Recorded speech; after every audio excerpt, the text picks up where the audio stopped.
시청자 여러분 안녕하십니까? 벌써 올해의 마지막 달입니다. 12월 5일 일요일 뉴스의 라이브 시작합니다. 네, 먼저 뉴스의 라이브 팀이 선정한 주요 뉴스 정리해드립니다. 오늘의 라이브 픽입니다. 코로나19 신규 확진자 폭증하고 있습니다. 오미크론 변이가 확산될 경우 고령 인구가 많은 우리나라에 더 치명적일 것이란 우려가 나옵니다. 단계적 일상 회복은 내일부로 멈춰섭니다. 조동현 더불어민주당 선대위원장이 혼외자 논란으로 자진 사퇴하면서 당내 검증 책임론이 불거지고 있습니다. 이재명 후보는 어려웠던 가정사를 꺼내며 도덕성 논란 정면 돌파에 나섰고 호남 지지층을 향한 구애도 이어가고 있습니다. 국민의힘 선대위가 우여곡절 끝에 내일 출범합니다. 김종인 총괄 선대위원장 체제가 꾸려질 예정인 가운데 여권은 구태 땜빵이라며 평가절하했습니다. 중학교 1학년 여학생이 선배들에게 둘러싸여 6시간 동안 폭행을 당하는 영상이 학생들 사이에 퍼지고 있습니다. 경찰이 폭행 당시 현장을 찾았지만 피해 학생을 구출하지 못해 논란이 되고 있습니다.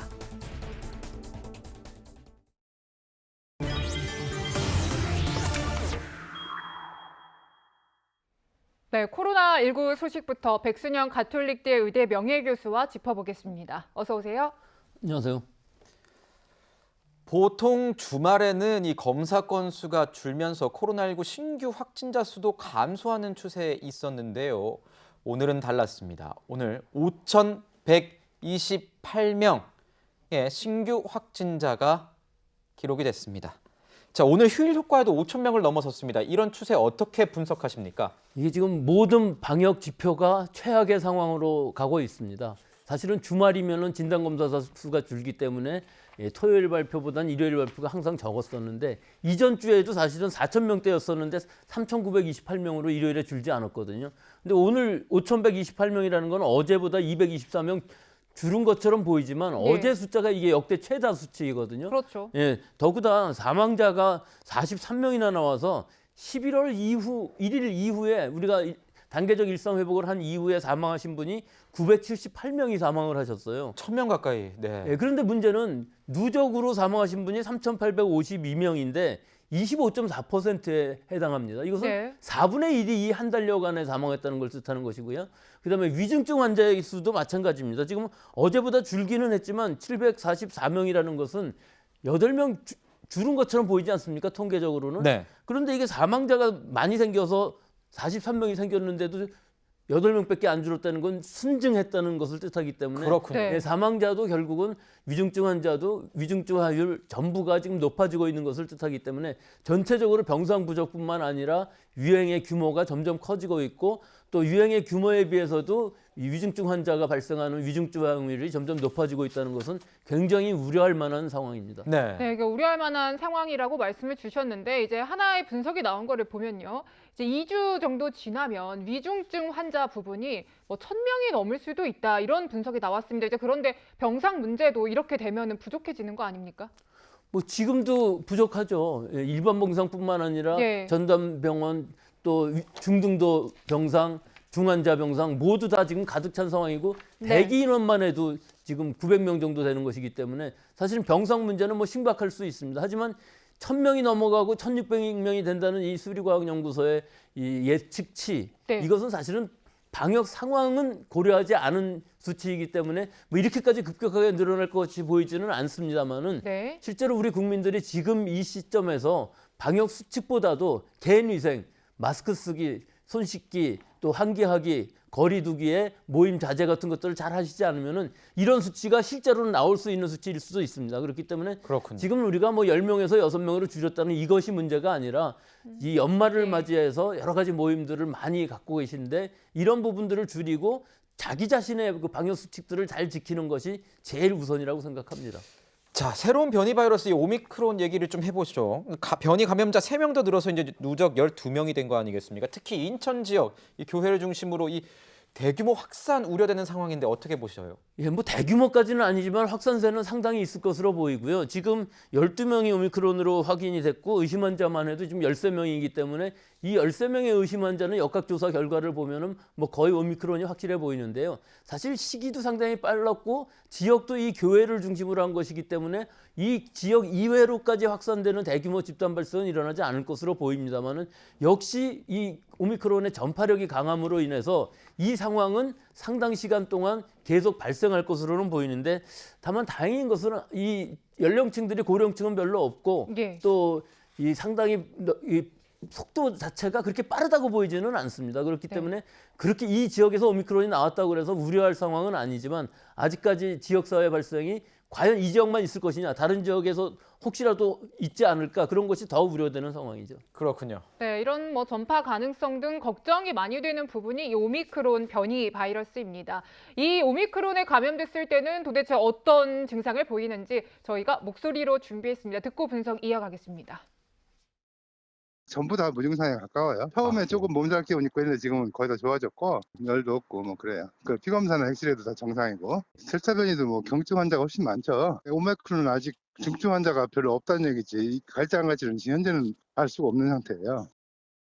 네, 그러니까 지금 뭐 초기에는 무증상이거나 뭐 몸살 정도의 가벼운 증상이다라고 이제 분석을 들었는데 사실 이것만 가지고 이게 미미한 바이러스라고 단정 지을 수 있는 건지 앞으로 또 지켜봤을 때는 중증이 나올 수도 있는 건지 궁금한 대목인데요. 그거야 충분히 나올 수 있죠. 네. 근데 우리나라의 환자인 경우에서는 사실 60대 이상이 지금 한 명밖에 없기 때문에 예. 이것을 기초로 얘기를 할 수는 없는 부분들이 있고요. 사실은 남아공의 데이터만 보더라도 많은 사람들이 감염됐는데 위중증은 드물다고 합니다. 하지만 여기서도 감염된 확진자들의 연령층이 상당히 낮기 때문에 네. 우리한테 대입하기는 어렵고요. 네. 미국의 경우도 20명 넘게 감염이 되었지만 아직까지 위중증으로 간 사람은 없다고 하기 때문에 전 세계적인 상황만으로 봤을 때에는 이게 아마 델타보다는 더 강하지는 않을 것으로 보이기는 합니다만은 아직까지 위중증 환자들이 어느 정도 생기는지 네. 60대 이상들이 얼마나 생기는지 또 젊은 층에 있어서는 어느 정도 감염력이 더 높은지 뭐 이런 것들에 대한 데이터가 아직까지 쌓이지 않아서 또 실험실의 데이터도 아직까지는 다 나오지는 않아서 면역 회피 기능과 또 전염력이 높다는 것 이거 두 가지는 확실하긴 합니다만은 치명률에 관한 데이터는 조금 더 봐야 합니다. 네. 이 고령 인구가 우리나라에 많지 않습니까? 이 고령 인구층이 많은 우리나라에서는 더 뭔가 이 오미크론의 확산세가 더 무서울 수 있다 이런 평가도 있긴 하지만 또 한편에서는 일부 전문가들은 이 오미크론이 크리스마스의 선물 뭐 이렇게 될 수 있다 이런 표현이 나오는데 어떻게 선물이라는 표현이 나올 수 있죠? 예, 좀 더 희망적으로 얘기한다면 그 보도는 계속 나왔기 때문에 만약에 이 오미크론이라는 코로나 바이러스가 감기 정도의 수준이라면 어떻게 되겠습니까? 중증이 낮고 전염력만 높은 감기 예, 정도. 중증이 아예 거의 없는 경우 아주 고령자이고 기저질환이 깊은 사람 이외에는 중증으로 가지 않는다면은 폐렴의 확률도 굉장히 낮다면 어떤 일이 생기겠습니까? 대신에 전파력은 대여섯 배 정도 된다면은 델타를 밀어내고 전 세계적으로 우세종이 되겠죠. 우세종이 되는데 고령층 이외에는 거의 무증상 경증이라 하면은 모든 인류가 이 자연 면역이 높아지면서 집단 면역에 가까워지겠죠. 네. 집단 면역에 가까워진다는 얘기는 종식에 가까워진다는 얘기가 될 수가 있기 때문에 또 여기에 고령층인 경우에 있어서는 우리가 먹는 치료제, 예방접종들에 있어서 중증을 막을 수가 있는 상황이기 때문에 피해는 최소화되면서 이 아시아라든지 아프리카의 그 저개발 국가들, 네. 백신을 맞을 수 없는 사람들이 거의 다 자연 면역이 된다고 그러면은 인류의 축복이 될 수도 있는 바이러스라고도 얘기할 수 있습니다. 이 상황은요. 치명률에 대해서 아까 우리 교수님도 말씀해 주셨지만 치명률에 대해서 확실한 연구 결과가 나오지 않은 상태입니다. 정말 낙관에 낙관을 더했다는 말씀 드리고 개인 위생 방역 오미크론 위험합니다. 더 철저히 해주셔야 되는 것 맞습니다. 네, 여전히 오미크론 변이는 확산되고 있고 확진자도 5천 명대를 계속해서 기록하고 있습니다. 그래서 정부는 강화된 방역 대책을 내일부터 실시를 합니다. 바뀌는 부분을 저희가 좀 준비를 해봤는데요. 그러니까 수도권, 비수도권 모두 사적 모임 인원이 제한됩니다. 수도권 10명에서 6명이고요. 비수도권 12명에서 8명으로 제한이 됩니다. 그리고요. 방역 패스 적용되는 시설도 대폭 확대가 돼요. 새로 적용되는 시설에 학원도 들어가고 식당도 카페도 들어갑니다. 자, 교수님, 지금 이 시점에서의 정부의 이러한 방역 대책 시적절하다고 보십니까? 시적절하다기보다는 좀 늦었죠. 좀 더 빨리 했으면 좋았을 네. 것으로 보이고요. 지난 월요일 날 정도 했으면 더 좋았을 것으로 네. 보이는데 사실은 특별 방역이라고 하지만 방역 자체는 크지는 않고요. 또 이 방역 패스를 확대 적용하는 부분도 아직은 일주일간은 사실은 대기하고 유예 기간을 두고서 그 다음부터 하고 또 18세 이하인 경우에 있어서는 방역 패스 아직 적용되지 않는데 사실 학원은 근데 학생들만 다니는 것이 아니라서 일반인들도 이 학원을 갈 때에는 방역 패스가 필요한 상황이라 지금은 이런 방역 패스 적용이라든지 혹은 뭐 10인 이하 6인까지 또는 비수도권인 경우에 있어서는 8인 정도로 되어 있는데 10인으로 되어 있는데 이 상황이 지금 우리가 방역 수칙을 잘 지키는 것도 물론 중요하지만 개인의 자발적인 방역 수칙 준수가 훨씬 더 중요한 시기라고 하겠습니다. 네. 네, 알겠습니다. 자, 첫 번째 순서에서는요, 코로나19 상황 속보 중심으로 전해드렸습니다. 교수님과는 여기서 인사드리도록 하겠습니다. 감사합니다. 네, 저희는 대선판으로 넘어가 보도록 하겠습니다.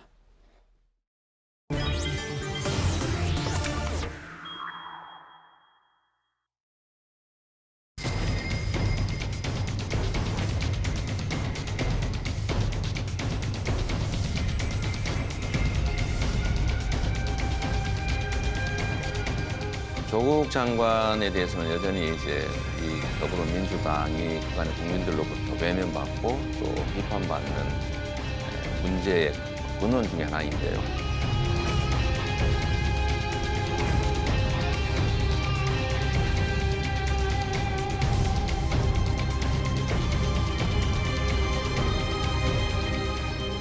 우리 존경하는 박근혜 전 대통령께서 대통령 하시다가 힘들 때 대구 소문시장을 갔다는 거 아닙니까?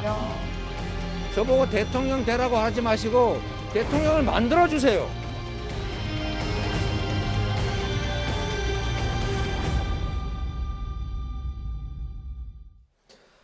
대선이 가까워올수록 거대 양당 후보의 행보가 정말 바빠지고 있습니다. 온갖 악재도 다 걷어내야 되고 거기다 외연 확장도 해야 됩니다. 이재명 후보 얘기부터 좀 해볼까요? 이재명 후보 박근혜 대통령 얘기를 꺼내는데요. 박근혜 전 대통령 얘기를 하면서 수식어를 하나 붙여서 또 논란이 되고 있습니다. 어떤 수식어를 붙였는지 한번 보고 이야기 나눠보도록 하겠습니다. 지금 현재 이분들이 아무런 뉘우침도 없고 반성도 하지 않고 국민에게 사과도 하지 않는 상태에서 사면을 얘기하는 것 자체는 제가 보기엔 시기상조라는 생각이 듭니다. 정치인들은 지지를 먹고 살기 때문에 원래 정치인들 있잖아요. 되게 사실 새 가슴들이 많아요. 소심하고 저도 그렇거든요. 우리 존경하는 박근혜 전 대통령께서 대통령 하시다가 힘들 때 대구 소문시장을 갔다는 거 아닙니까? 여기 가면 뭐 힘이 쫙 나죠. 네, 지금 이 시간부터는 김관우 계명대 교수, 이도훈 문화일보 논설위원, 이두아 변호사와 함께합니다. 어서 오세요. 안녕하세요. 박근혜 전 대통령을 존경한다고 평가했다기보다는 이 말 속에서의 어떤 수식어로 잠깐 들어간 것 같은데 이것을 두고 논란이 많이 일고 있습니다. 저런 수식어까지 넣을 필요가 있었느냐. 여권 지지자들 사이에선 이런 얘기도 나오고 있고 또 황교익 씨 같은 경우에는 이거는 그냥 한숨 같은 그런 표현이다. 그러니까 존경한다는 말은 한숨처럼 나온 그런 표현일 뿐이지 크게 의미 부여할 것은 없다. 이렇게 얘기를 하고 있습니다. 자, 오랜만에 저희 프로그램을 찾아주신 이도훈 위원님께 여쭤보겠습니다. 어떤 의도가 있을까요? 정말 아니면 한숨처럼 나온 표현일까요? 그러니까 한숨에도 두 가지 의미가 있을 수 있어요. 영혼이 없을 수도 있고 영혼이 있을 수도 있는데 영혼 없는 걸로 얘기하면 우리가 이제 가장 여야가 치열하게 다투는 법사위 같은 데서도 항상 얘기할 때 존경하는 누구누구 의원님, 네. 존경하는 누구누구 의원님 하지만 실제로 존경하지는 않겠죠. 그렇지만 이렇게 붙이는 거죠. 그런 측면이 있을 수 있고 또 하나는 저 자리의 맥락을 보면은 실제로 그 존경보다는 부럽다는 개념에서 저런 얘기를 했을 수가 있어요. 네. 지금 그 전북 지역에서 그 청년들이랑 얘기하다가 지지율 부분을 얘기하다가 저 얘기를 했기 때문에 박근혜 대통령이 조금 지지율 떨어지면 서무시장 가면 지지율이 확 오른다. 지금 이재명 후보가 제일 걱정인 게 지지율이 안 오르는 거거든요. 네. 특히 박근혜 전 대통령 같은 경우에는 콘크리트 지지층, 철통 지지층이라고 해서 한 30에서 35% 같은 확실한 지지층이 있지 않았습니까? 만약에 나한테 그런 지지층이 있었다면 지금 훨씬 더 높은 지지율을 가졌을 텐데 그 점이 아쉽다. 이런 부분이 자기도 모르게 존경하는이라는 말로 표출됐을 가능성도 있다고 봅니다. 그렇군요. 네, 이제 부러움의 표현이었다라는 분석을 해주셨는데, 자, 이재명 후보 지지율 굉장히 상당히 신경을 쓰고 있고 또 외연 확장 행보도 계속해서 최근에 빠르게 이어가고 있습니다. 이와 관련해서요, 자, 조국 전 장관 관련 발언이 미묘하게 달라진 점도 있거든요. 저희가 목소리 먼저 준비했습니다. 우리 진보 개혁 진영은 똑같은 잘못이라도 더 많은 비판을 받는 것을 각오해야 된다. 국민들께서 실망하고 있다면 그 점에 대해서 사죄 드리는 게 맞다. 왜 우리에게만 더 높은 도덕적 기준을 요구하고 더 많은 기대를 하느냐라고 말할 수 없다. 조국 장관이 검찰에 의해서 정당한 대우를 받은 것이냐. 그 점은 또 다른 문제죠. 윤석열 검찰이 공정하게 검찰권을 행사했느냐, 국민들께서 얼마든지 판단할 수 있습니다. 네, 사실 조국 전 장관에 대해서 이 후보는 얼마 전까지만 해도 좀 우호적이고 옹호하는 그런 입장을 보였던 것 같은데 조국 사태에 대해서 이제 사과하는 목소리를 계속 강하게 내고 있습니다. 교수님께 여쭤볼게요. 네. 자, 이런 발언이 어떻게 보면 뭐 중도층, 외연 확장 이런 발언의 맥락으로 볼 수 있는 건지 거기다 더해서 사실 방금 들은 부분에서는 검찰 비판은 계속해서 곁들여서 한단 말이에요. 이런 거는 여전히 집토끼도 같이 신경을 쓰고 있는 건지요. 원래부터 입장은 그거였어요. 그러니까 검찰 개혁이 우선돼야 된다. 아까 얘기했던 부분 중에 이제 조국 전 장관의 문제에 대해서 이제 사과도 했지만 검찰의 수사가 사실 굉장히 불공정했다. 어떻게 보면 이제 먼지털이식 수사했다. 뭐 이런 네. 얘기들은 계속 하고 있는 부분이 있는 거거든요. 여기서 핵심은 사실상 이 국민의 어떤 민심을 따르는 것이 중요하다는 것이죠. 우리가 선대위를 개편하면서 지금 이재명 후보가 국민 우선, 민심 우선을 계속 얘기하고 있거든요. 그런데 조국 전 장관의 문제에 있어서 어떻게 보면 민주당이 계속해서 왜 우리만 그러느냐, 네. 뭐 이런 식의 일종의 이제 내로남불 얘기 계속해서 일종의 이제 접근하는 부분들이 국민들의 어떤 눈높이에 와닿지 않은 거거든요. 그러니까 어떻게 보면 처음부터 우리가 잘못한 것이다. 라고 이제 얘기를 했다면 문제가 이렇게 일파만파 안 커졌을 텐데 남들은 또 저렇게 하고 우리만 이러는 것이 아니다. 뭐 이런 변명 뭐 이런 것들이 사실 엇갈리면서 국민들의 어떤 민심을 잃었던 것이 맞거든요. 그러니까 그러한 측면에서 제자리로 돌아가는 그렇게 해서 민심에 부응하는 그런 측면인 것이지 그것이 뭐 우클릭이다. 네. 뭐 이렇게까지 볼 필요는 없는 것이고요. 아까 우리가 이제 박근혜 전 대통령 존경하는 표현도 사실 이게 왜 맥락이 나온 거냐면 그러니까 근본적으로 이제 어디 왔을 때 뭐 이재명이 연호를 했다는 거예요. 그런데 이 연호라는 것이 사실 정치인에게는 좀 힘을 불어넣어 준다. 그러니까 그렇게 콘크리트 지지층을 갖고 있는 분도 어려울 때면 서문시장을 찾아가서 그 연호를 듣고 힘을 받았다. 뭐 이런 걸 설명하는 차원에서 그냥 박근혜 전 대통령을 얘기하면 좀 밋밋하잖아요. 그러니까 존경하는 단어를 이렇게 덧붙인 거 아닌가 뭐 이런 정도죠. 네. 네. 정치부 기자들 사이에서 그런 얘기 있죠. 저렇게 와서 또 힘 받고 가서 또 일하고 싶은가 보구나. 뭐 이렇게 해서 굳이 안 와도 될 자리에 또 정치인들, 뭐 대통령들이 오면 지지율 때문에 오는가 이런 얘기 많이 하는데 그런 게 아니겠느냐 이런 또 얘기를 해주셨습니다. 추미애 전 장관 같은 경우에는 이런 모습에 대해서 굉장히 또 비판을 하고 있습니다.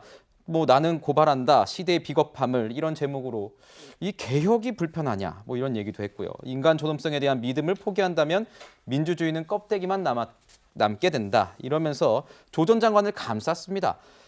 근데 궁금증은 여기서 생겼습니다. 조국 전 장관 같은 경우에는 본인 일뿐만 아니라 이 사회 현안에 대해서 굉장히 SNS 활동 활발히 하면서 본인의 의견을 개진을 해왔는데 이 사안에 대해서만큼은 지금 관련된 SNS를 하지 않고 있다 이런 얘기가 나오고 있습니다. 그래서 조 전 장관이 조금 지금 고민이 많은 게 아니냐 이런 것 같은데 어떻게 보세요, 변호사님? 네, 너무 이례적이죠. 항상 본인하고 관련 없는 일에 대해서도 목소리를 내기를 너무 주저하지 않는 분이시잖아요. 근데 왜 이 문제는 이렇게 유난히 조용하신지 그걸 또 저희가 이렇게 고민을 할 수밖에 없는데요.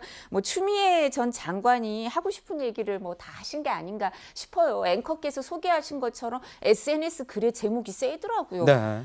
고발한다. 시대의 비겁함을. 그럼 이 시대의 비겁함은 누군가요? 대통령 후보인 이재명 후보도 들어가는 것 같아요.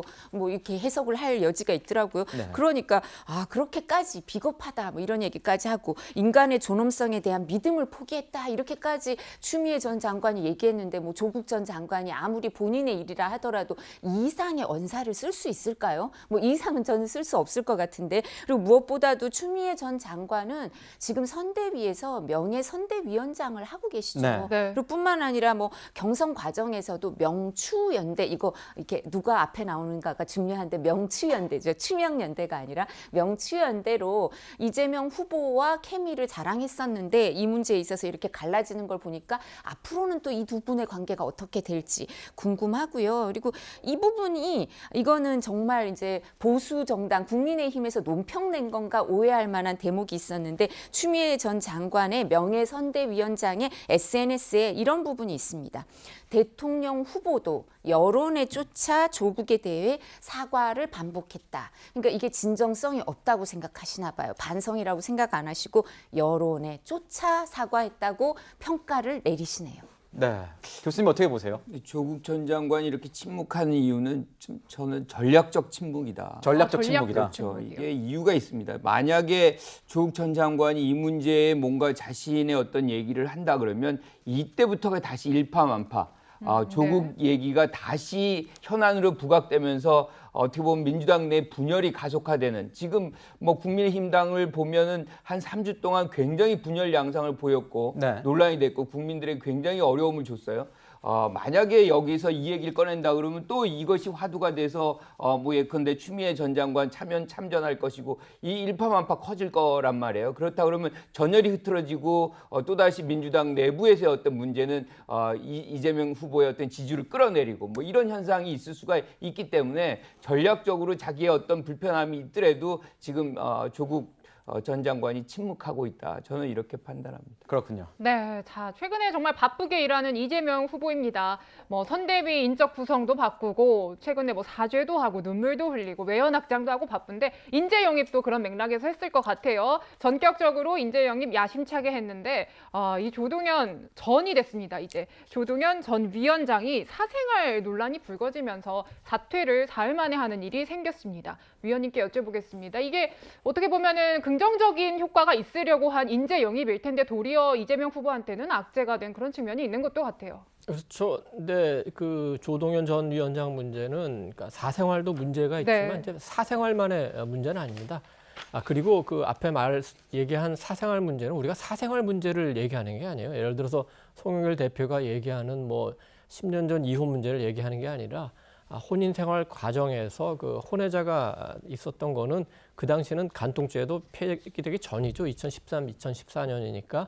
그래서 실정법을 그 위반한 측면도 있고 이 부분은 그 여당의 공동 선대위원장이라는 자리는 그 당의 선대위도 이끌지만 많은 그 선거에 참여하는 유권자와의 어떤 접촉면을 가지는 네. 분이기 때문에 그 도덕성에 대해서는 기본적인 거는 검증하는 게 필요하다고 생각합니다.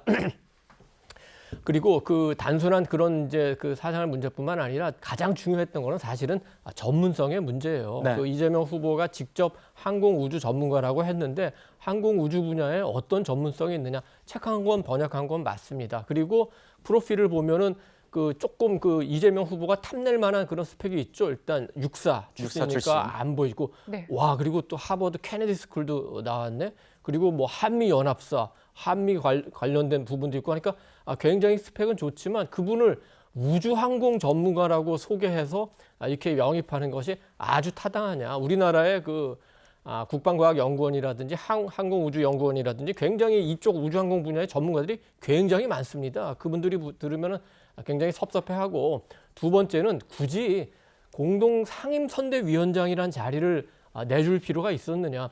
지금 조동현 그 전 위원장이 그 자리에 앉아서 무슨 얼마나 그 선대위를 이끌겠습니까? 차라리 그 경력에 맞게 네. 안보 전문가로서 안보 특보에 임명한다든지 30대 워킹맘을 굉장히 이제 당에서 강조했으니까 뭐 워킹맘 특보를 한다든지 거기에 맞는 자리를 줬으면 되는데 송영길 대표와 나란히 공동 선대위원장이라는 자리를 주니까 더 많은 주목을 받게 되고 더 많은 검증을 하게 되고 해서 이런 결과가 나왔고 하나만 좀 덧붙이면 네. 이전에 민주당은 선거 때 훨씬 현재 국민의힘보다 열심히 하고 또 잘했던 것 같아요. 영입도 굉장히 전략적으로 하고 굉장히 절실하게 했던 것 같습니다. 네. 2016년 총선 때 보면 대표적인 게 우리 조응천 의원 그 영입한 거 아닙니까? 네. 네, 기억나요. 홍대 앞에 있는 그 네. 해물탕집에 그 조응천 의원이 요리하고 있는 해물탕집에 네 번씩 찾아가가지고 결국 마음을 얻어서 정말 전략적으로 훌륭한 인물 데려와서 지금도 열심히 활약하는 거 아닙니까? 지금 그 조동현 그 위원장 영입 과정에서 그게 어느 정도의 그런 그 열심히 노력과 과정이 있었는지 그 항공우주 분야를 조금 아는 어떤 의원이 이제 송영길 대표에게 추천하니까 그 프로필을 보고 이제 마음에 드니까 했지만 그 과정 그리고 그 이후에 문제를 수습하는 과정 본질적인 문제를 보지 않고 이거를 뭐 이혼이라는 사생활 문제다. 그걸 언론이 공격한다. 이렇게 책임을 회피하는 듯한 이후의 과정까지 전반적으로 보면은 이전에 민주당이 했던 것보다는 상당히 지금 현재의 민주당은 네.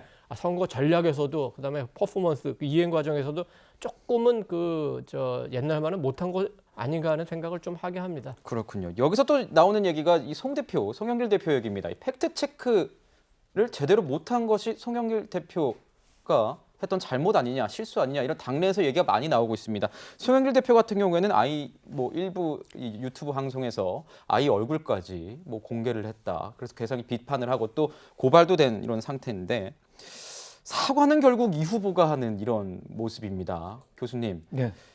이 후보 같은 경우에는 이재명의 민주당을 만들겠다 해가지고 지금 열심히 하고 있는 모양새인데 송영길 대표가 오히려 지금 당내 일부에선 이런 얘기 나와요. 왜 이 후보의 다리를 잡느냐 이런 얘기도 나오고 또 이재명 후보 같은 경우에는 당색이 들어간 이런 활동복도 안 입고 딱 그 다른 옷 입고 이렇게 뭔가 당 색깔을 배제한 듯한 모습을 가면서 본인의 이런 모습을 좀 이렇게 부각시키는 그런 모습인데 오히려 이런 모습 때문에 그런 건가요? 송영길 대표나 이런 당이 제대로 안 따라주기 때문에 이재명 후보가? 아니요. 선대위가 개편되고 나서는 사실상 이재명 후보가 선대위를 주도하고 있고 네. 사실상 송영길 대표 같은 경우는 이를 뒷받침하는 그런 역할이거든요. 그런데 지금 조동현 씨 문제로 해가지고 송영길 대표가 뭔가 문제를 크게 만들었다. 저는 거기에 동의하지 않습니다. 네. 그리고 사생활이 영역이 어디까지 이제 와야 되는지도 저는 논란의 대상이 있다고 생각을 하고요. 네. 이분이 공직 후보도 아니에요. 그리고 지금 우리가 지금 여당 얘기만 하고 있지만 야당 내부에서도 이런 유사한 사생활 논란이 있는 분이 현재 계세요. 이런 것까지 다 끄집어내고 우리가 할 것이냐의 문제. 그리고 이제 나중에 가서 예컨대 지금 윤석열 후보의 어떤 부인 얘기도 설들이 많잖아요. 여기까지도 우리가 다 건드리고 갈 것이냐. 저는 이 부분을 어느 선까지 유지하는 것이 좋다고 생각을 하고요. 그리고 또 한 가지는 뭔가 사람은 또 잘못할 수 있잖아요. 이거를 좀 이 모든 걸 다 들춰내가지고 하는 것보다 이 사람들에게도 기회 줘서 뭔가를 역할할 수 있는 것도 저는 방법이라고 생각하는데 문제는 이 장면 속에서 뭔가 이 사안을 이제 확산시키기 위해서 막 아이의 어떤 얼굴까지도 공개하고 이런 어떻게 보면 인륜적이지 못한 행위들이 벌어지고 있거든요. 그 아이는 아무런 잘못이 없습니다. 네. 그런 부분들을 이렇게 공개하면서까지 정치의 희생양으로 삼는다는 것은 한국 정치의 후진성을 지금 보여주고 있는 거거든요. 그래서 이 문제에 관한 한 사생활에 관한 한 어디까지 우리가 적용돼야 될 것이냐 이런 식으로 따지면 트럼프 지금 있는 바이든 대통령 다 의혹이 굉장히 많아요. 그 미국인들 그렇게 선택했습니다. 네. 네. 자, 이제 이재명 후보 관련해서 또 하나 짚어볼 구설이 있어서 저희가 전해드리도록 하겠는데요. 다른 게 아니라 그 지지자 모임에서 사용한 상표 관련 문제입니다. 그러니까 지지자 모임에서 한 기업 오뚜기의 상표를 이제 차용해서 사용했는데 기업이 문제 제기를 한 거예요. 허락 없이 사용한 거 이거 문제다. 게시물 내려라. 물론 이제 게시물 내리고 다 수습이 되기는 했지만 논란은 됐고 선대위 당 차원에서는 우리와 관련된 건 아니고 이제 지지자 모임에서 쓴 거다라고 이제 얘기를 하고 있어요. 변호사님. 그렇지만 이런 거는 이제 관리가 좀 안 되고 아쉬운 대목이라고는 할 수 있을 것도 같아요. 이재명 후보가 참 안 됐다 이런 생각이 들더라고요. 그러니까 이재명 후보 저희 이렇게 방송에 나오는 거 보니까 진짜 어디 가서 말씀하시는데 목이 쉬었더라고. 막 목이 쉬어라 막 시장 가서 얘기하고 있고 이러는데 황운하 의원 SNS에 올려가지고 보수 정당을 지지하는 사람들은 저항력 어쩌고 이런 말씀하셔서 그러시고 최백은 교수는 1호 영입 인사 지금 문제 화제됐었죠. 조동연 전 위원장이랑 이수정 교수 얼굴 크기도 한 2~3배 차이 나는 사진을 올려서 또 오해를 받으시고 네. 이러시더니, 그리고 송영길 대표도 지금 말씀하셨지만 문제가 없는 건 아니죠. 송영길 대표가 언론 탓을 하셨는데 이 유튜버가 언론인가요? 그리고 뭐 지금 국민의힘하고 아무 관련이 없어요. 저도 아이들을, 미성년 자녀를 이렇게 공개를 하거나 이렇게 추측을 하게 한 건 정말 부적절하고, 여기서 고발을 했으니까, 민주당에서 고발을 했으니까 뭐 적절한 그게 있겠죠. 그렇게 생각하지만 그 왜 언론 탓을 합니까? 송영길 대표가. 그러니까 당 대표도 그렇게 하고, 그다음에 민주당에서 조동연 전 위원장 문제에 대해서 저는 이혼이 죄라고 생각하지 않아요. 근데 대처를 잘못했기 때문에 오히려 피해자들한테 2차 가해가 일어나고, 조동연 전 위원장에 대해서도 그 조동연 전 위원장은 모르겠지만 가족들이 있잖아요. 선택을 할 수 없이 태어난 아이들이라든가 이런 사람들이 더 피해를 입는데, 오히려 민주당이 그 역할을 했다고 여성 단체에서 비판을 하고 있거든요. 네. 그런 건 반성을 해야죠, 민주당도. 근데 뭐 후보가 열심히 하면 뭐 합니까?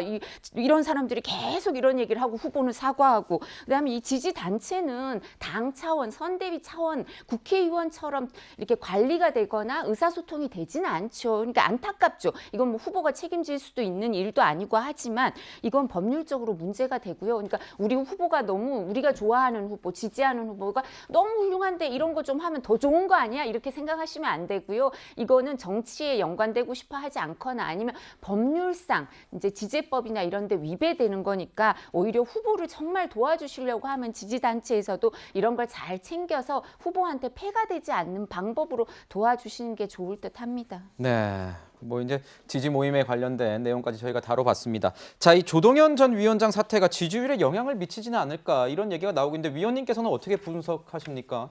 그러니까 조동연 위원장 문제 자체가 그 여론에 어느 정도 그 영향을 미칠지는 뭐 잘 모르겠지만, 조동연 위원장 문제를 그 이렇게 그 다루는 과정에서 민주당이 보여준 어떤 그 여러 가지 태도나 뭐 이런 것들이 조금 영향을 미칠 가능성이 있다고 봅니다. 네.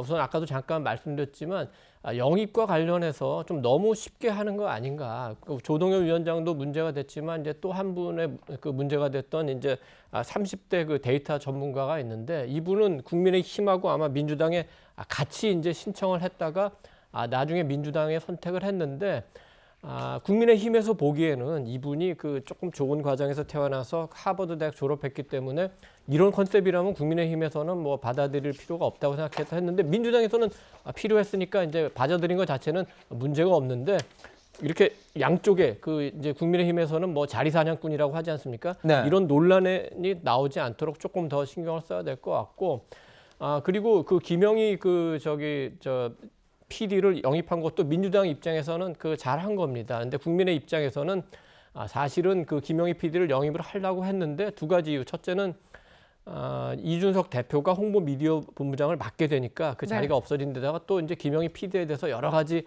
MBC 내에서 국민의힘으로 오는 여러 가지 이제 수사라든지 이런 것 때문에 사실은 영입을 안 하기로 한 상태였습니다. 그때 이제 영입을 하기 때문에 국민의힘과 같이 경쟁하다가 우리가 이겼다 이런 식으로 홍보하는 거는 뭐 아주 적절한 것 같지는 않습니다.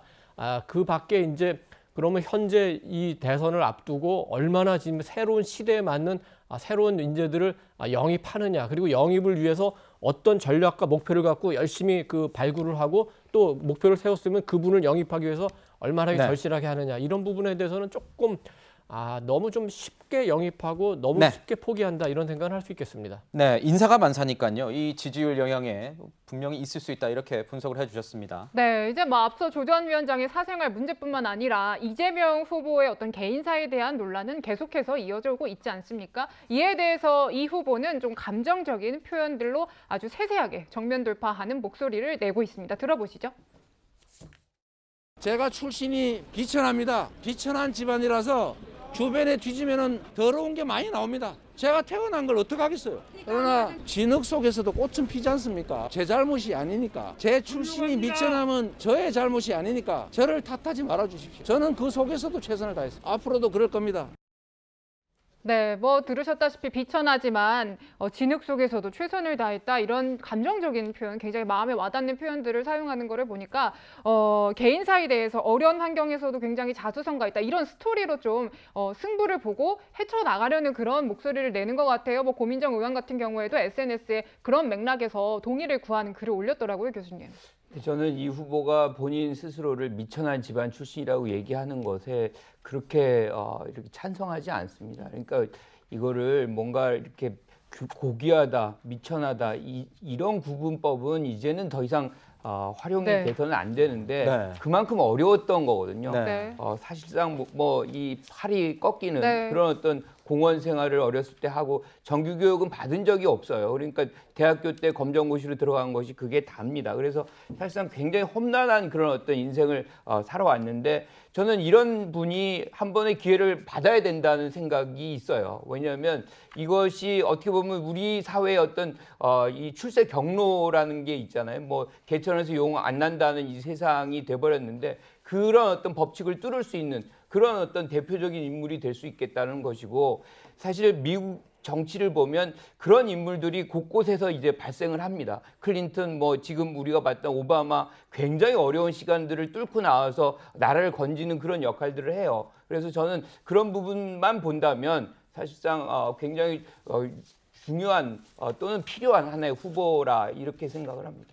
네, 자, 두 번째 순서에서는요. 여러 악재를 딛고 정면 돌파에 나서고 있는 이재명 후보의 움직임 중심으로 짚어봤습니다. 저희는 국민의힘으로 넘어가 보겠습니다.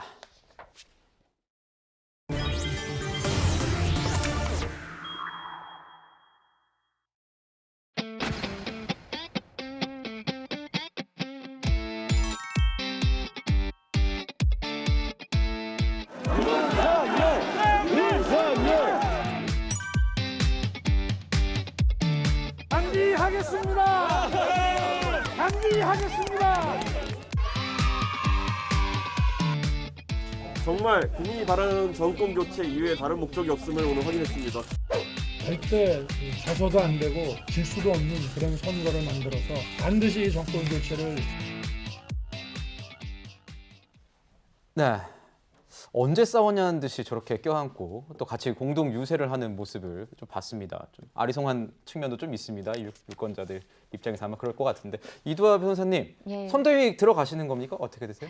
저희 아마 들어가겠죠. 들어가는 네. 하세요? 아니, 그러면은 저희가 이거를 마음대로 말씀드리긴 어렵지만 저희가 어제 사실 후보의 음력 생일이었어요. 그렇군요. 그래서 이제 그 서면에 갔을 때 지지자들이 95일 단디해라 뭐 이렇게 케이크를 주신 게 이제 어제가 후보의 생일이어서 그렇군요. 이제 그걸 아는 지지자들이 케이크를 선물했다고 저도 들었는데 근데 이 부분 아마 막 다들 우려를 많이 하시고 솔직히 어떤 작가분들은 어제까지 진짜 고구마 100개 먹은 듯이 그저께까지 속이 답답했다 뭐 이런 말씀도 하시는데 이 부분에 대해서 사실은 후보가 정치적 이 부분 포용력도 발휘하고 그다음 리더십을 발휘한 거고요. 그리고 이준석 대표나 이런 분들도 사실 이런 게 다 같이 이렇게 통합하는 모습을 보여서 정권 교체를 위한 국민들의 열망을 외면해서는 안 된다 이런 압박이 있었던 부분이어서요. 그래서 저희 입장에서 너무나 잘 된 거고 그리고 앞으로도 이런 그 결단을 내린 배경이 다 있거든요. 네. 뭐 자세히 말씀드릴 수는 없지만 그러니까 중간에 뭐 여러 가지 사소한 어려움이 있다 하더라도 잘 극복할 거고요. 저희가 이제 대표가 저렇게 행동하는 거 처음 봤다 이런 말씀하시는 분들이 많은데 뭐 100년 만에 나온 젊은 대표기도 하고 그리고 또 무엇보다도 이번에는 뭐 여야 선대위에 처음 보는 거 많아요. 저는 보다 3주 만에 선대위를 완전 형해화시키고 새로 하는 여당의 선대위도 처음 봤거든요. 그거 말씀을 안 하셔서 그렇지. 그래서 이상민 의원이 5선 의원인데 나오셔서 막 말씀을 하시더라고요. 아니 3주 동안 우리가 특별히 잘못한 것도 없구만. 갑자기 선대위를 다 후보가 마음에 안 든다고 새로 만든다고 하더라라고 그 안에도 불만이 있는 분들이 있을 수밖에 없어서요. 모두 다 그래서 이제 김남국 의원을 최근에 만나서 선대위가 언제 공식으로 완전히 출범하냐 하니까 이번 주에 인선을 다 한다 이래요. 그래서 오히려 우리보다 한 달 10월 10일 날 후보가 선출됐고 우리는 11월 5일 날 선출됐는데 실제 출범은 비슷하게 되는 것 같아요. 네. 되는 것 같은데 이런 부분이 저희가 대선을 치르면 선대위는 우리가 잘 굴러간다, 다 짜졌다 싶으면 선거 날이에요. 그래서 네. 이런 부분이 있으니까 여야 모두 일정 부분 진통이 필요했던 것 같습니다. 아니 변호사님, 제가 궁금한 게 그거예요. 결단 배경이 궁금한데 말씀 못 해준다니까 그게 더 궁금하고, 사실 집안 싸움이 이렇게까지 진짜 극렬하게 싸웠는데 대표가 오죽하면 뭐 지방으로 갔겠습니까? 그런데 이렇게까지 단숨에 정리될 수 있는 것이냐? 이게 뭔가 두 사람이 일각에서 이런 얘기도 나옵니다. 정치부 기자들끼리. 아니 뭐 시나리오 맞춰서 둘이서 돌아다녔던 거 아니야? 이거는 뭐 네. 너무 한꺼번에 분위기가 반전이 됐으니까요. 뭐 어떻게 보세요? 그 내부에서 보시기에는 어떻습니까? 근데 이 부분은 이렇게 사실은 물밑에서 역할을 하신 분들이 많아요. 김종인 전 위원장도 그날 사실 금요일날 밤에 총괄 선대위원장 하시겠다고 하실 줄은 몰랐잖아요. 그죠? 이런 부분처럼 물밑에서 계속 역할을 해오시는 분들이 있었지만 그 입장을 명확하게 밝히기가 안 좋았고요. 그리고 이준석 대표와 관련해서도 사실은 계속해서 이번 주 초부터 화요일 수요일부터 계속 이 부분 역할을 하고, 그다음에 이제 이준석 대표를 뭐 제주에 만나러 가느냐, 어디에 만나러 가느냐 이런 정도의 문제지 후보 마음에는 네. 만나러 가겠다. 그리고 이런 부분을 이제 이렇게 포용력을 발휘하고 그다음에 이준석 대표와 얘기를 직접 소통하면서 혹시 조금이라도 오해가 있으면 오해도 풀고 노력하겠다. 그렇군요. 이런 의지가 강력했습니다. 네, 그렇군요. 뭐 어찌됐든 굉장히 극적인 봉합이 된 것 같습니다. 굉장히 극적이다 이런 생각이 들고요. 뭐 윤석열 후보, 이준석 대표 커플티도 있고 어제 보니까 뭐 굉장히 다정하더라고요. 이제 그 전에 과정들을 보면 굉장히 시끌시끌했었습니다, 위원님. 이 윤 후보가 선출되고 한 달 정도의 기간이었던 것 같은데 보시기에 잃은 것은 뭐고 얻은 것은 뭐라고 평가하십니까? 잃은 거를 먼저 얘기할까요? 지지율을 많이 잃었죠. 지지율이요? 많게는 한 10% 정도. 지지율 한번 보여주시죠, 지금. 네. 잃었을 것 같고, 또 하나 잃은 게 있다면은 조금 솔직하게 얘기하면 김종인 전 위원장에 대한 신뢰, 그다음에 신뢰요. 이준석 대표에 대한 신뢰는 아마 조금 잃었을 거예요. 그거는 이제 약간은 그 개인적인 그 감정이고 대선에까지는 영향을 못 미칠 겁니다. 그럼 뭘 얻었냐? 네. 그러니까 한마디로 말하면 나름의 정치력을 발휘해서 김종인 선대위원장과 그다음에 이준석 그 상임 공동 대표 겸 홍보 미디어 본부장을 얻었다. 이건 뭘 얻었다는 걸 의미하냐면은 김종인을 얻었다는 건 뭘 의미하냐면은 중도, 그다음에 호남, 그다음에 그 경제민주화 중에서도 그 양극화 해소라는 그런 상징성을 얻었죠. 네. 그건 중도로 그 윤석열 후보가 가는데 굉장히 상징적인 좋은 그 상징물이 되는 거고, 이준석 대표를 통해서 얻은 거는 그래도 2030 그리고 지금 뭐 빨간 그 후드티에 노란 글씨로 상징되는 새로운 형태의 선거운동, 이걸 얻었고, 그리고 무엇보다도 원래 그 후보라는 자리는 선거에서 슈퍼을입니다. 모든 사람이 저 후보의 갑이에요.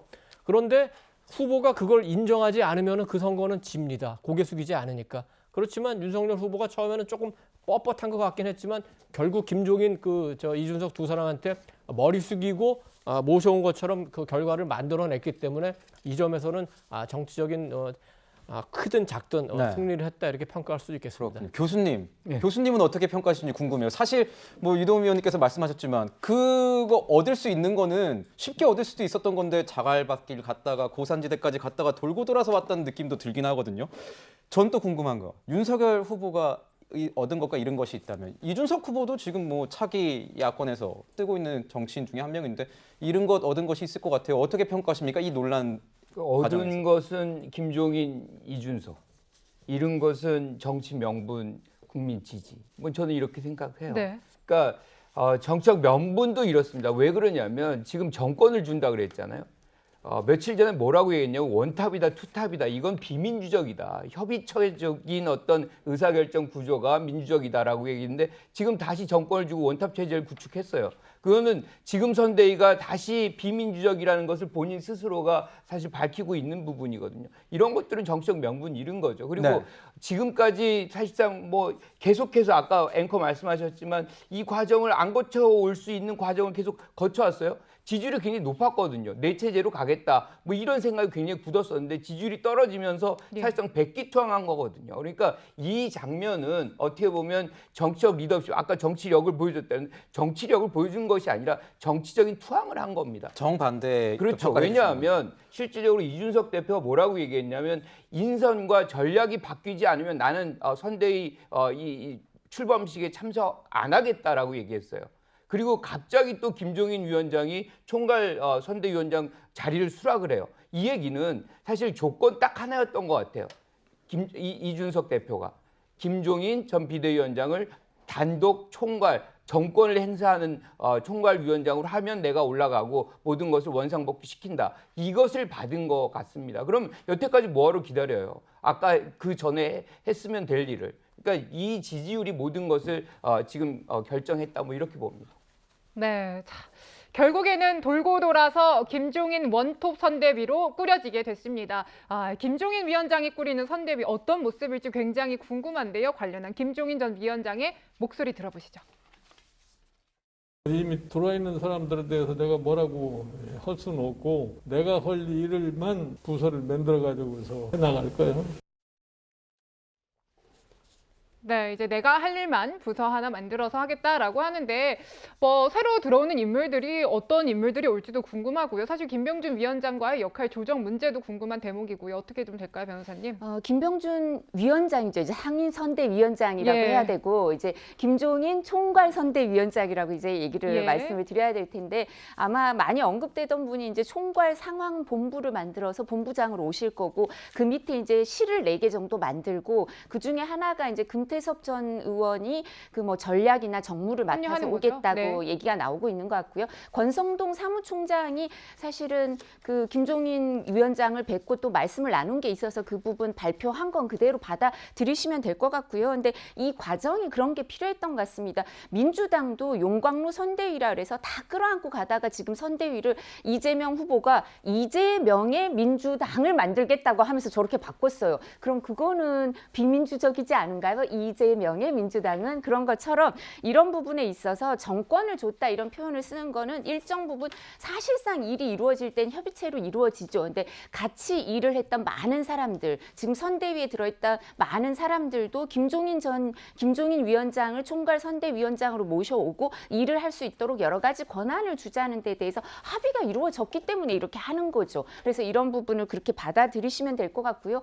국민의 지지 이 부분 여론조사는 뭐 다음 주에 보면 될 텐데 그렇게 일희일비할 필요가 있을까 모르겠어요. 상임 선대위원장도 철회하고 뭐 여러 가지 철회하는 게 많은데 민주당도 뭐 다음 주에 지지율이 뭐 얼마나 나올지 모르겠습니다만 우리가 아직 95일 남았기 때문에 지지율은 일희일비하면 안 되죠. 함부로 단언할 수도 없고 그리고 이런 부분을 참고를 하면서 추세를 봐야 될 것 같은데요. 근데 뭐 김병준 위원장은 정책 쪽 얘기를 많이 하실 거고요.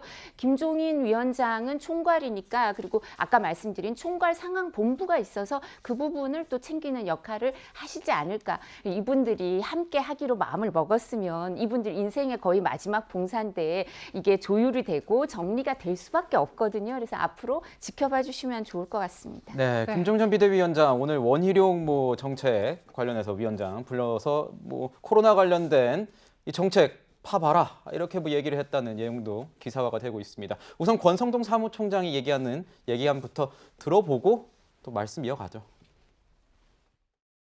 금태섭 의원은 합류할 가능성이 크고요. 중도적인 인물들을 좀 더 영입하기 위해서 앞으로 좀 논의를 좀 더 진전시키자 이렇게 말씀드렸습니다. 종합상황본부에서 뭐 기획이나 전략 업무를 담당할 것 같습니다.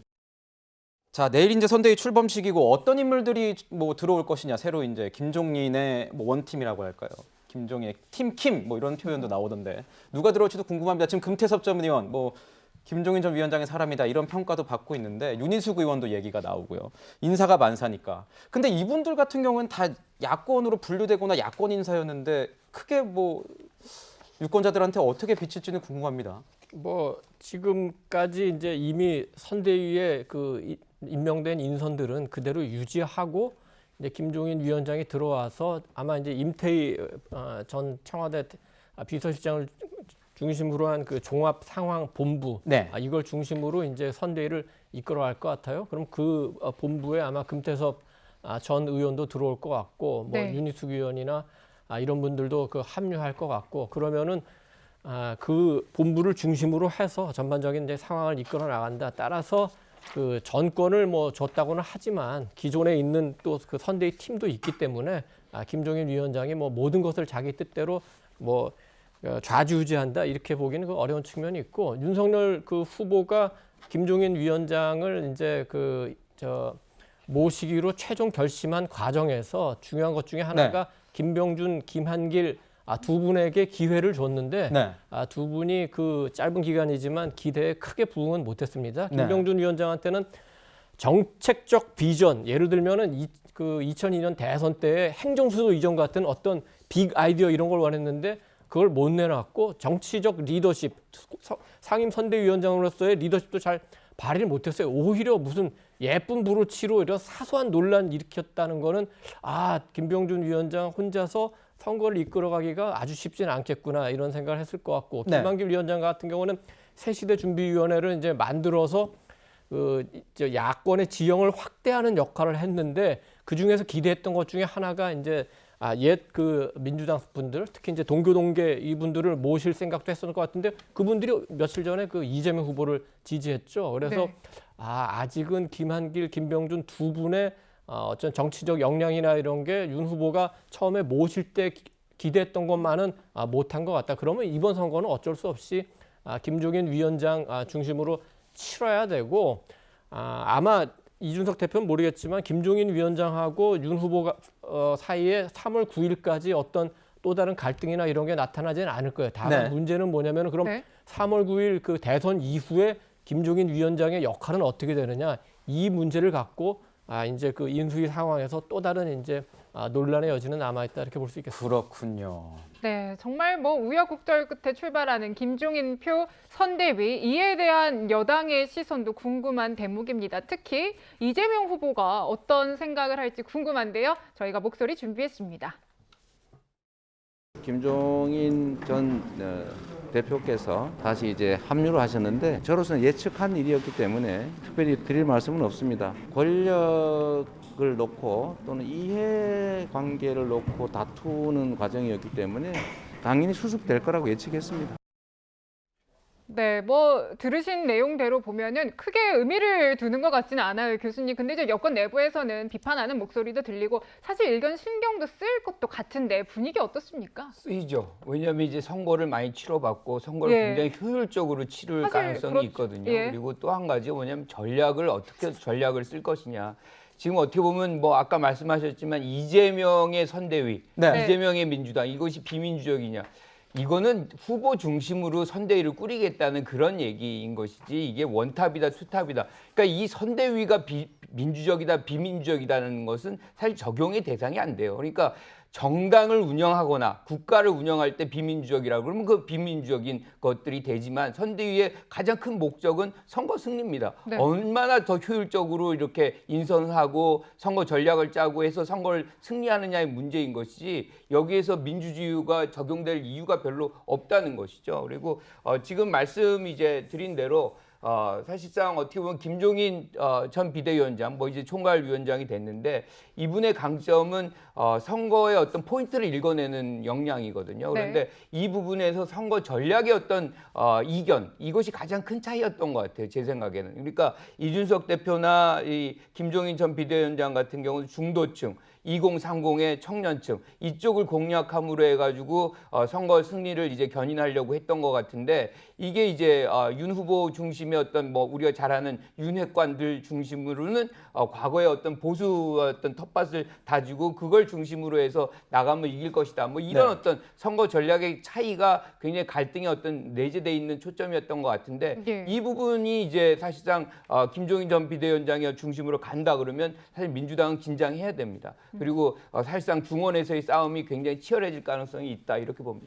이세 변호사님, 그럼 진짜 말씀해주신 대로 이제 김종인 뭐 원톱 체제가 되면 이 윤핵관들, 윤석열 후보 이 캠프에 이 핵심 관계자들은 다 뭐 다른 데로 가게 되는 건지 뭔가 원보이스로 이제 뭐 메시지가 나오게 되는 건지도 궁금하고 특히 뭐 칼럼이나 이런 데서 많이 나옵니다. 김종인 위원장이 오게 되면 이 상황론 계속 불거질 수밖에 없다. 아까 위원님도 3월 9일까지는 크게 문제 안 나왔었지만 그 이후에는 어떤 역할을 맡을지 굉장히 또 궁금하다 이렇게 말씀해 주셨는데 내부에서는 어떻게 보고 계신지 좀 궁금해요. 좀 전에 김 교수님께서 정리를 잘해 주신 것 같아요. 김 교수님께서 대통령이 국가를 운영하거나 정당을 운영할 때는 비민주적으로 하면 안 되지만 선대위는 효율적으로 할 수 있다 그러셨거든요. 그래서 아까 제가 선대위가 이재명 호인 걸 비난한 게 아니라 이재명의 민주당이라는 표현을 비난했던 거고요. 네. 그래서 선대위는 효율적으로 운영하라고 지금 여당 인사도 말씀을 하시니까 네. 이 부분에 대해서는 합의가 어느 정도 이루어져서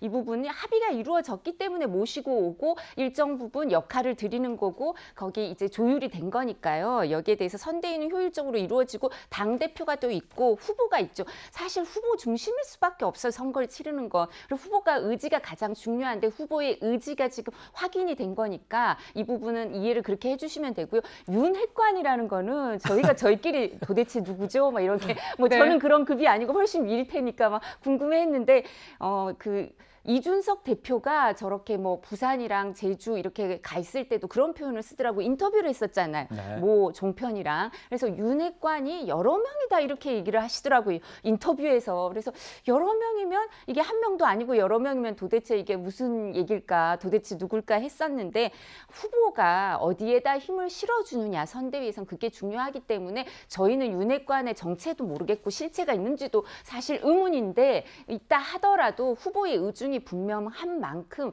이제 선대위 체제는 이렇게 효율적으로 움직여 갈 겁니다. 그렇군요. 네, 우여곡절 끝에 출범하는 선대위 어떻게 흘러갈지 주목해서 지켜봐야 할 것 같고요. 이번 순서에서는 극적으로 갈등을 봉합한 윤석열 후보의 이야기 중심으로 짚어봤습니다.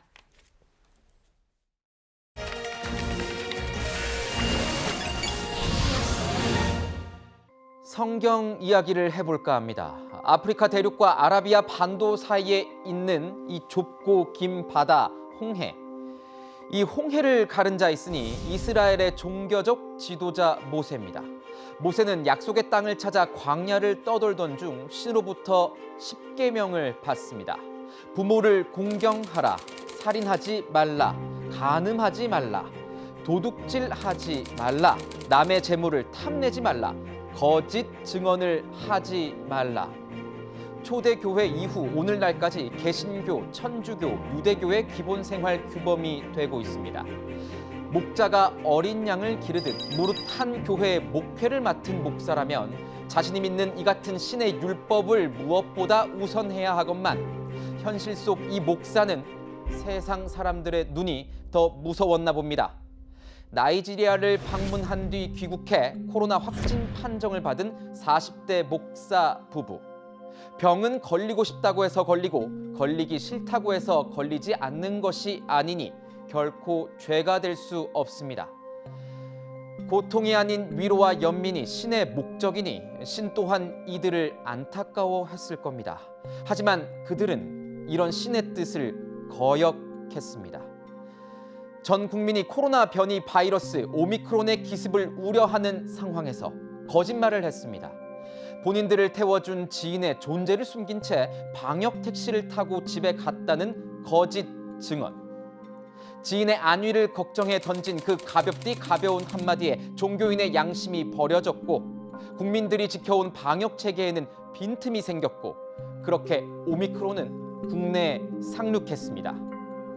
나라에서 이렇게 지금 우리 때문에 지금 난리인데 너무 죄송하죠. 죄송한데 사람들한테도 미안하고.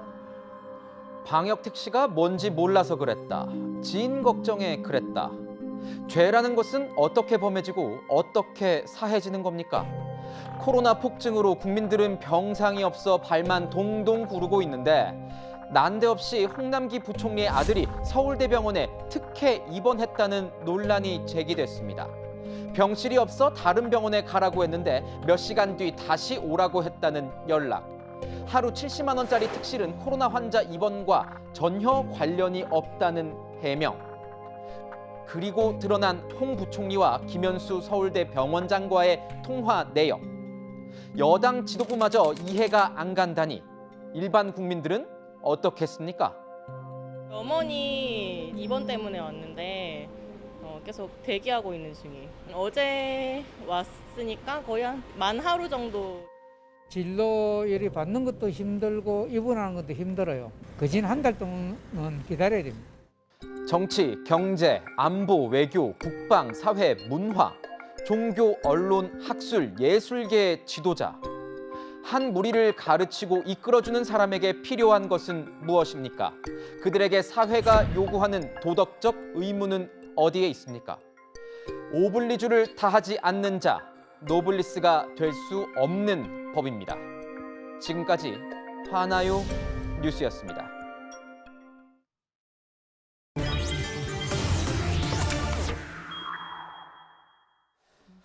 저희는 사건 사고 소식으로 이어가겠습니다. 자, 최근 경남 양산에서 여중생들이 또래 여중생들을 괴롭히고 폭력을 행사했는데 무려 6시간 동안 폭행을 했다고 합니다. 그런데 그 영상을 고스란히 찍어서요, 퍼뜨렸다고 합니다. 요즘 중학생들, 고등학생들 사이에서 이 영상 굉장히 많이 퍼졌다고 하는데요. 우선 그 영상, 그 긴박했던 상황, 현장은 한번 들어보고 저희가 이야기 나누도록 하겠습니다. 내가 만만하나? 아니야. 내가 만만해? 아니야. 아니야. 아니, 이거는 거의 뭐 조직폭력배 영화에 나올 법한 그런 대사 아니겠습니까? 이게 지금 뭐 중학생이 무려 6시간 동안 맞았다는데요, 변호사님. 예. 그런데 이 경찰이 또 이때 갔는데 못 찾아냈다는 건 또 뭐예요, 이게? 그러니까 피해 학생이 가출을 해서 이모가 신고를 했다 그러죠. 그래가지고 이 부분을 여기 집을 찾아가서 학생들이 또 모여 있다고 양쪽 다 신고가 왔었나 봐. 주변 집에서 가출 학생이 모여 있는 것 같다. 네. 그 집을 한번 가봐라. 그래서 그 신고도 경찰이 접수가 되고 또 피해 학생 쪽에서 이제 가출 신고가 접수가 돼서 동선을 파악하고 그래 2개의 신고가 겹쳐져서 그 집을 가서 상황을 살펴보는데 근데 이제 경찰의 말은 그게 뭐 압수수색 영장이 있지도 않고 범죄에 뚜렷한 혐의가 있는 것도 아니고 그랬기 때문에 그냥 안방이랑 욕실 이런 데 거실 이런 데만 보고 나왔다 이러는데 피해 학생은 이제 가출을 이렇게 좀 다툼이 있어서 가출했겠죠. 그죠? 그러니까 가기 싫어서 그 베란다에 세탁기 옆에 숨어 있었대요. 아, 네. 그래서 경찰이 보는 상황이면 이렇게 학생들이 있고 또 여러 가지 2건의 신고가 같이 접수되고 이러면 각각 다른 사람들이 그냥 베란다까지만 좀 가봤어도 될 것 같거든요. 네. 압수수색 영장이 없어서 뭐 거실, 침실, 욕실은 볼 수 있고 베란다는 못 본다? 아예 못 들어갔어요, 저. 왜냐하면 그렇죠. 베란다가 더 그러니까 침실, 거실, 침실, 욕실이 더 내밀한 공간이니까 들어가기가 어렵지. 베란다가 무슨 내밀한 공간이라서 들어가기가 어렵고 압수수색 영장이 없어서 거길 못 봤다는 거는 세밀하지 못한 거죠. 근데 전 안타까운 게 경찰의 이런 민생 어려움이 많을 거예요. 근데 민생 업무를 담당하는 그리고 가정폭력이나 이렇게 가정집에 방문해서 그 내에 어떤 상황을 살펴야 되는 경찰들이 요새 사생활 보호 때문에 항의도 많이 받고 절차를 잘 지켜야 되고 어려움이 많겠지만 이런 데서 요즘 이제 범죄가 많이 발생하니까 좀 더 소명 의식을 갖고요. 그리고 이 현장에서 일하는 분을 경찰 본부에서도 대우를 해줘야 돼요. 그렇죠. 네, 이분들을 맞습니다. 대우를 잘 안 해주니까 네. 잘 안 가고 싶어하고 문제를 안 만들어야겠다 이런 생각을 하시는데 그러지 않고 이분들을 좀 더 일을 열심히 할 수 있도록 대우도 해드리고 우리가 항상 뭐 검찰에 대해서 특수부, 형사부 얘기하잖아요. 그것뿐만 아니라 민생 경찰들 열심히 일할 수 있도록 대우 좀 꼭 해주시고 너무 이 부분 소홀했다고 비난도 해야 되고 책임도 져야 되지만 이렇게 일하지 않도록 위에서 그 부분도 살펴주시기 바랍니다. 네, 지금 뭐 가해자들이 폭행을 6시간 한 것도 모자라서요. 뭐 제가 화가 나는 거는 이 피해 학생에게 처벌받을 거를 대비해서 거짓말까지 시켰다라고 합니다. 이 피해 학생의 목소리 들어보시죠. 어떤 오빠들이 와가지고 네 영상 봤다면서 오빠들이 지금 네 영상 그거 5,000원씩으로 팔고 있다고 네 영상 구하고 있다면서 그러면서 오빠들이 계속 놀렸어요. 네 얼굴 부모님 왜 그러냐고 물어보면은 복숭아 털 그걸 먹어가지고 얼굴이 부어서 많이 간지러워서 얼굴을 긁었는데 상처가 났고 눈은 목에 물렸다고 얘기를 하라면서 네, 뭐 긁었다고 하고 모기에 물려서 상처 났다고 이렇게 거짓말을 시켰다라고 하는데 참 화가 나는 부분이에요. 그런데도 이제 처벌받은 상황들을 좀 보면요. 2명은 공동폭행 혐의로 검찰에 넘겨졌는데 나머지 2명은 그 처벌 대상이 포함이 안 된다고 하더라고요, 위원님. 우선은 너무 안타까워요. 우리가 화면으로 조금 희미하게 봤지만 희미하게 보기에도 너무나 앳된 어린 그 학생 아닙니까? 네. 근데 우리가 지금 여러 가지 이유로 사회에 굉장히 폭력적인 부분이 많은데 특히 이제 어린 청소년들까지 이렇게 폭력이 많고 어떻게 7시간씩 폭력을 하고 또 그거를 어떻게 동영상을 또 찍고 거짓말을 하게 하고 이런 거에 대한 굉장히 그 우려가 크고 또 하나는 우리가 이제 사회적 약자에 대한 얘기 많이 하지만 피해 당한 학생이 이제 아마 그 부모 중에 한 분이 그 다른 나라 출신인 모양이죠. 거기에 대해서 오히려 우리가 좀 사회적 약자에 대한 배려가 있어야 되는데 네. 배려가 아니라 오히려 그거를 공격하는 거 아닙니까? 너무 조금 안타까운 얘기고 아까 경찰의 수사에 대해서는 우리 이두아 변호사님이 자세하게 하셨지만 저녁 6시 반에 그 학생들 4명씩 막 이렇게 모여 있으면 이상하지 않은가요? 그럼 좀 더 영장이 없었더라도 뭐 베란다나 이런 부분은 충분히 할 수 있지 않았나. 마지막으로 아까 우리 홍앵카가 얘기했죠. 2명만 처벌받았다는데 네. 물론 교화가 장기적으로는 가장 바람직한 방법입니다. 그렇지만 단기적으로는 강력한 법치를 시행하는 것도 질서는 잡는 데는 굉장히 중요하다 이렇게 말씀드립니다. 네, 지금 위원님께도 말씀해 주셨지만 촉법소년 5년 사이에 46%나 늘어났습니다. 형사처벌을 받지 않는 점을 이용해서 범죄도 점점 대범해지고 있다. 촉법소년 연령대를 낮추고 처벌도 강화해야 되는 것 아니냐 이런 의견도 있지만 또 말씀해 주신 것처럼 교화가 먼저 아니겠느냐 이런 양측의 의견이 엇갈리고 있습니다. 좀 더 현명한 그런 대처가 필요하지 않나 그렇게 생각이 듭니다. 네, 마지막으로 여중생 폭행 사건까지 전해드렸습니다. 세 분 말씀은 여기서 마무리하겠습니다. 감사합니다. 네, 저희는 60초 뒤에 다시 찾아오겠습니다. 주요 뉴스를 미리 보는 시간이죠. 앞으로 뉴스입니다. 대장동 개발 특혜 의혹의 핵심 인물인 유동규 전 성남도시개발공사 기획본부장 등 대장동 4인방의 첫 재판이 내일 열립니다. 공판 준비 기일로 피고인의 출석 의무는 없습니다. 네, 사업가에게 뒷돈을 받고 브로커 역할을 한 혐의를 받는 윤우진 전 용산 세무서장의 영장실질심사가 이번 주 화요일 진행됩니다. 윤 전 서장은 윤석열 국민의힘 대선 후보의 측근으로 알려진 윤대진 검사장의 친형입니다. 자, 3기 신도시 최대어로 불리는 과천 주암과 하남 교산의 3차 사전 청약이 이번 주 목요일까지 진행됩니다. 수요자들의 관심이 높은 만큼 수도권의 주택 실수요자들이 몰릴 전망입니다. 네, 고 노태우 전 대통령이 이번 주 목요일 파주 통일동산에서 영면에 듭니다. 유족 측은 분단된 남북이 하나 되고 화합하는 날을 기원하며 고인께서 편히 쉬리라 믿는다고 밝혔습니다. 네. 홍앵커, 아침엔 쌀쌀하던데 낮에는 좀 포근하죠? 네, 서울 낮 기온 8도, 대구 10도, 부산 13도로 온화한 겨울 날씨 예상됩니다. 네, 일교차가 상당하네요. 감기 조심 꼭 기억해 주시길 바랍니다. 그러나 이번 주는 1년 중에서 눈이 제일 많이 온다는 대설이 있는 주간이잖아요. 네, 그렇습니다. 화요일이 대설입니다. 이날은 강원도 산간 그리고 동해안에 비나 눈이 내릴 전망인데요. 전국적으로는 한 주 내내 포근한 겨울 날씨 예상됩니다. 그렇군요. 저희가 준비한 소식은 여기까지입니다. 일요일엔 뉴스A 라이브입니다. 네, 시청해 주셔서 감사합니다.